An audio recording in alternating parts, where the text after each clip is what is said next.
In today's video, I'm going to show you how to disable the full screen warning message in Firefox quickly and safely. If that full screen pop-up keeps appearing every time you watch videos, play games, or use presentation mode, this simple browser setting change can help remove that distraction. If this video helps, make sure to hit the like button and subscribe for more quick Firefox tips and tutorials. Alright, let's get into it. First, open Firefox on your computer. Once Firefox is open, go to the address bar at the top and type About Config, then press Enter on your keyboard. This takes you to Firefox's Advanced Configuration page, where you can change hidden browser preferences.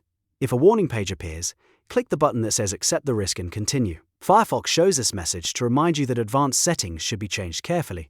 But for this tutorial, we only need one specific preference. After you continue, you'll see the About Config search bar. In that search bar, type full-screen-api.warning.timeout. This is the setting that controls how long the full screen warning stays on screen.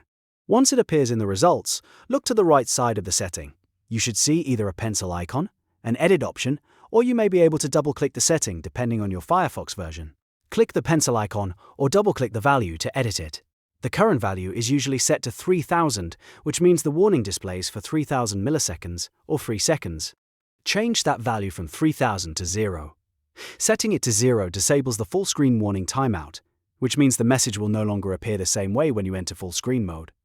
After typing 0, press Enter on your keyboard or click the checkmark icon to save the change. That's it. The setting is now updated, and Firefox should stop showing that full screen warning message based on this preference. If you ever want to turn it back on later, just return to About Config and change the value back to 3000. This is a really useful fix if you want a cleaner browsing experience, especially when you use full screen often. If this tutorial helped you out, don't forget to like this video and subscribe to the channel for more helpful Firefox and browser how-to guides. Thanks for watching, and I'll see you in the next one.